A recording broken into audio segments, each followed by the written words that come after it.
హరి ఓం ప్రియపుత్రి పుత్రులారా, ఈ స్పయింగ్ డ్రామోజీ యొక్క వంశపారంపర్య స్పయింగ్ ప్రపంచాన్ని చుట్టి ఆ వలయంలో అన్ని దేశాల నిఘా ఏజెన్సీల్ని పూసలుగా కొని ఉన్నటువంటి ఈ గూఢచర్య వలయమే పట్టుబడకుండా ఉంటే డిఎన్ఏ ఇప్పటికీ రహస్యంగానే ఉండుండేది.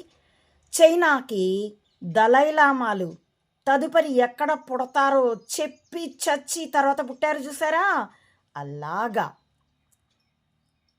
ఇప్పటికీ ఈ భారతదేశంలో బాల సత్యసాయిబాబాలు, యువ సత్యసాయిబాబాలు, బాల షిరిడి సాయిబాబాలు చాలామంది కొల్లలుగా పుట్టుకొచ్చి ఉండేవాళ్ళు.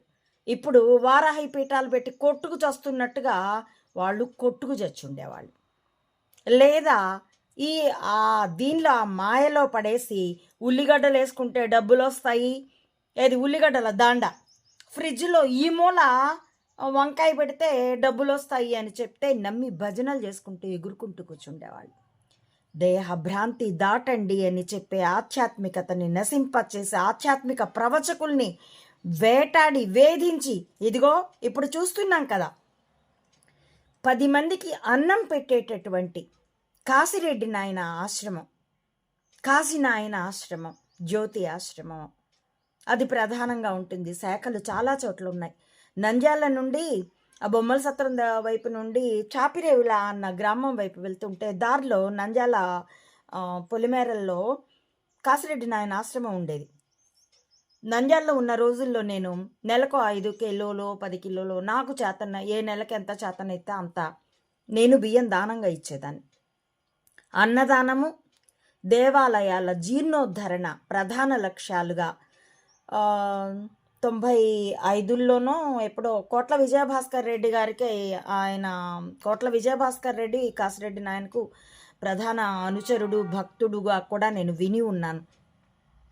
అప్పటి నుంచి 30 ఏళ్ళుగా. ఇప్పుడు అస్సలు నిజం మాట చెప్పాల్సి వస్తే హిందూ దేవాలయాలనేమో దేవాదాయ శాఖ పీల్చి పిప్పి చేసి చెరుకుల్లా నమిలినట్టు నములుతాయా? అడవులు, ఋషుల హక్కులు, నైమిషారణ్యం కానివ్వండి, ఏదైనా అడవిలో ఆశ్రమాలు నిర్మించుకోవడం ఎప్పుడో వేల సంవత్సరాల నుండి, వేదకాలం నుండి ఉన్నటువంటి సన్యాసుల హక్కు. దాన్ని దొంగ సన్యాసులు దుర్వినియోగం చేయొచ్చుగాక, కానీ నిజమేదో అబద్ధమేదో తెలియదా? అడవుల్ని ఆక్రమించేసిన రాజకీయ నాయకుల్ని, ఫామ్ హౌసుల్ని